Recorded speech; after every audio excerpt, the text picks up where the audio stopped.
welcome to another Skater XL tutorial. Today we're going to be going over basic grinds. Now, let's start with talking about grind magnetism, as I'm sure a lot of people who come from the skate games and the Tony Hawk games are going to be familiar with it. Grind magnetism essentially means that when you're in the position to grind, you're going to get sucked into it a little. In Tony Hawk, that's when you press the button. In skate, that's when you're just close to a ledge. It has kind of a black hole effect. It just pulls you towards it. This is a point where people who play in realistic mode in Skate 3 are going to have an advantage because that minimizes or completely removes most of the grind magnetism in that game. Now, to do a grind in this game, it really is just as simple as landing in it. All you need to do is put the truck in the spot and angle your board in the right way. You can also do slides. Slides would be with the board. I don't know if slides are technically considered grinds or not, but they're part of this whole ecosystem, so we're going to talk about them as well. So you'll see that I can do slides. I can do normal grinds. It's really just as simple as landing in it. You just want to land in it. If you can land in it, then you can grind it.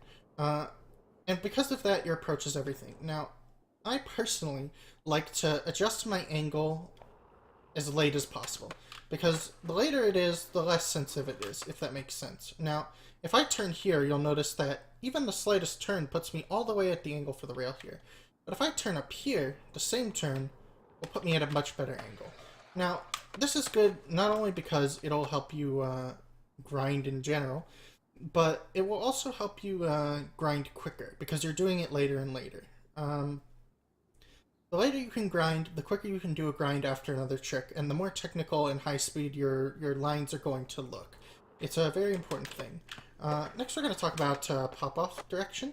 Pop-off direction is pretty self-explanatory. When you pop off a grind, you can control the direction you can do it. It gives you a basic explanation of this in-game, but I find that it's not very well presented. You want to press in and release one of your shoulder buttons to choose your pop-off direction during the grind. You can also press both to center grind, so if I hold both, then I will pop off center. But the key thing to understand about this is, A, you need to wait a split second after releasing before doing it, because if you're still releasing it when you pop off, you will not get the changed direction. And for double grinds, I find the input very hard and a bit awkward, because if you're not completely synced, you aren't going to be perfectly centered. Generally, center pops are some of the hardest tricks in the game. But they do look very fast, very technical. You'll find that they excite the crowds, they wow people. See, like right there, I didn't press the L2 button quick enough. And that resulted in me popping off in the wrong direction, the default direction. There's always a default direction. It's never centered. It's always one side or the other. I think with rails as well. Yeah, it's always going to be one side or the other, and that can depend on how you land into it. It can depend on the specific grind object. I know that the Bank to Ledge in Stoner Park has a completely opposite direction to what you'd want it to be, being the default. Same with this ledge, honestly. You'd think that... I guess it's because I'm approaching it from this angle instead of the other side. It always seems to be opposite of whatever angle you approach it at. Except in very specific cases like that Bank to Ledge in Stoner Park.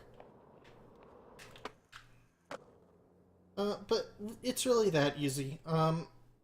Another thing to note is you want to be pushing your sticks in the correct direction to grind. Either one or both, depending on how much you want to style it out. I tend to use both for most grinds. So if I want to do a nose grind, I need to push both sticks up. And then if I wanted to do a switch nose grind, or a switch 5-0, I'd do the same input, because remember, it's inverted.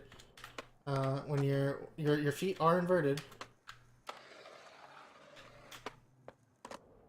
So if you're going to be doing a blunt, you wanna make sure that your approach is right and that you have both sticks up. That was not a blunt. That was, I don't remember what you call that.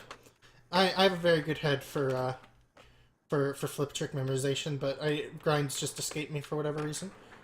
Same with the nose slide. You always want to approach at the correct angle to land on the nose of the tail. And you want to just lock into it. If you don't hold up on certain grinds, particularly like the nose or tail slide, you'll find that it fucks you up pretty bad.